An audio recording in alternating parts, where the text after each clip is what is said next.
ये है आपकी बाइक की नॉर्मल लाइट जो हमेशा जलती रहती है। मैं इस बाइक की बात करूँ, ये बाइक मैंने अभी तक 217 किलोमीटर चला चुका है। मैं इस बाइक की बात करूँ तो पावर के मामले में सिटी में बहुत ही अच्छी पावर है, पिकअप भी बहुत अच्छी है इस बाइक की। और 65 के ऊपर मैंने बाइक चलाया नहीं है अभी तक, तो अभी मैं ज़्यादा बता नहीं सकता हूँ स्पीड के बारे में, पर वहाँ तक जाने में कुछ भी ऐसा सच डिफिकल्टीज़ नहीं हुई। और अभी ले जाना भी नहीं है, फर्स्ट सर्विसिंग जब तक हो नहीं जाती है बाइक की। इस बाइक की कुछ बातें जो मुझे अच्छी लगी है और नहीं अच्छी लगी है, सबसे पहले इसकी डिज़ाइन। आप डिज़ाइन देख लो इस बाइक की, थोड़ी गंदी हो गई है क्योंकि हम लोग के इधर पानी लगी रहती है। उधर नॉर्मल एफजेड लगी हुई है जो 150 सीसी है और ये वाली 250 सीसी है। तो अब हम लोग अगर इसकी बात करें तो सबसे पहले ये ओडोमीटर आपको बता देती है 217 किलोमीटर की बाइक अभी तक चल चुकी है। उसके बाद ये आपको बताती है ट्रिप वन अभी मैंने रीसेट कर दिया है। तो अगर आपको इसे रीसेट करना होता है, अगर ये 20 किलोमीटर हो गई है तो आप बस इसे प्रेस किए रखोगे तो ये 0 हो जाएगी और आप अपनी ट्रिप उस पर्टिकुलर मोमेंट से कैलकुलेट कर सकते हैं। फिर ये ट्रिप 2, जब मैंने ये फुल करवाया था तो ये 71.1 हो चुकी है अभी तक, जब से ये फुल हुई थी।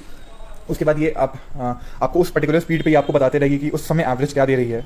ये जब से मैंने पेट्रोल भरवाने के थोड़ी देर के बाद ये रीसेट किया था, तो ये अभी मुझे पेट्रोल भरवाने के बाद 31.7 की एवरेज दे रही है। फिर ये टाइम हो गया, फिर ये ओडोमीटर हो गया। इसके बाद क्या होता है जनरली कि ये जब ब्लिंक करने लगता है, ये ब्लिंक करने लगता है तो मैनुअल में भी लिखा हुआ है, जब ये ब्लिंक करने लगता है तो आपके बाइक में 2.1 लीटर्स पेट्रोल बाकी रहती है।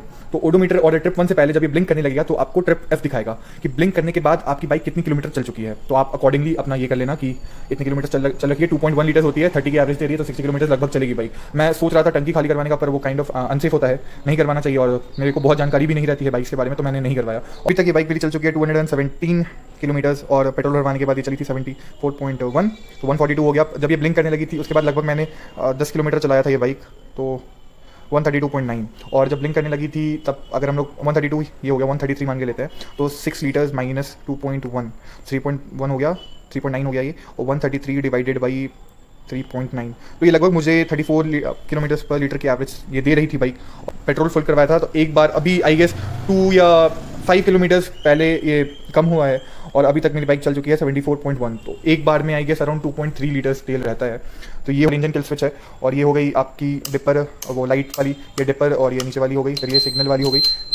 और इसमें इंजन किल स्विच मैं दिखा देता हूँ आपको। स्टार्ट पहले आप एग्जॉस्ट सुन लो। एग्जॉस्ट इस गाड़ी की बहुत ही अमेजिंग है। आप अब ये इंजन अगर मैं जैसे ही गियर पे डालूंगा ये बाइक, तो ये बाइक रुक जाएगी क्योंकि ये गाड़ी अभी स्टैंड पे लगी हुई है। आप देख सकते हो अभी गाड़ी रुक गई है। तो मैं गाड़ी को स्टार्ट करके इसकी हेडलाइट दिखा देता हूँ। पर नीचे रहती है लाइट और ये हाई बीम, ये लो बीम है और ये जब हाई बीम होती है गाड़ी, ये आपकी हो गई हाई बीम। लाइट काफ़ी अच्छी है इस बाइक की। पहले वाली एफजेड में ऐसी लाइट नहीं थी, लाइट बहुत कम होती थी, पर ये वाली लाइट बहुत ही अच्छी है।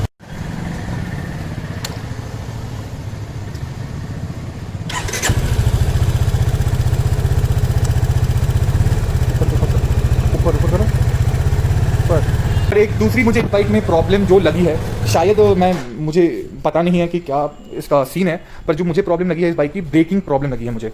जैसे मैं इस बाइक पे बैठता हूँ तो मेरी पैर जो होती है यहाँ पे नहीं रहती है, ऐसे रखना बहुत ही मुश्किल होता है, तो मुझे पैर अपना ऐसे रखना पड़ता है या ऐसे रखना पड़ता है या ऐसे रखना पड़ता है। तो ये ब्रेक के ऊपर जस्ट पैर मेरी नहीं रह पाती है, ये मेरे लिए एक बहुत बड़ी प्रॉब्लम है। मुझे इसका सॉल्यूशन नहीं पता, शायद बाइक्स ही ऐसी आती होगी। अगर आपके पास कुछ सॉल्यूशन है तो मुझे ज़रूर बताइएगा। और दूसरी बाइक की पोजीशन, बाइक जब आप बैठते हैं तो बाइक बैठने में बहुत ही अच्छी है, शायद चाहे वो पिलन सीट हो या चाहे वो आगे वाली सीट हो, सिटी में बहुत कंफर्टेबल है अच्छी रोड पे। पर जैसे ही रोड थोड़ी सी ख़राब होती है तो ये बाइक में आपको बम फील होती है, और बम फील होती है और काइंड ऑफ ऑफ रोडिंग पे ये बाइक कंफर्टेबल नहीं है। आपको आपके बॉडी में फील होगा कि आप उछल कूद वाली जगह पे हो। और लुक वाइज में फिर से वही अमेजिंग है ये लुक, और this is what I have felt about the bike as of now. मैंने बहुत अभी चलाया नहीं है स्पीड में, क्योंकि पहले वाली बाइक को भी नहीं चलाया था। फर्स्ट सर्विसिंग के बाद मैं स्पीड में ले जाऊँगा। और पिकअप के मामले में बहुत ही अच्छी है, स्मूथली हो जाती है। ब्रेकिंग मैं सच बताऊंगा, एफजेड नॉर्मल वाली में 150 वाली में भी उसमें सिंगल चैनल एबीएस है, इसमें डुअल चैनल एबीएस है। ब्रेकिंग एज ऑफ बहुत मुझे फ़र्क नहीं लगा है दोनों बाइक की ब्रेकिंग में, शायद वो धीरे धीरे इंप्रूव हो। हॉर्न वगैरह सेम ही है और अभी तक के लिए इतना ही। और अगर आपके मुझे बस ब्रेकिंग का बहुत आइडिया नहीं है, ब्रेकिंग का मेरा पैर ऐसे ही रह पाता है, ब्रेक के ऊपर मुझे नीचे करना पड़ता है। ये प्रॉब्लम एफजेड 15 में भी है, मेरे लिए है। तो ये अगर आपको पता है इसका सॉल्यूशन कुछ होता है तो मुझे ज़रूर बताइएगा।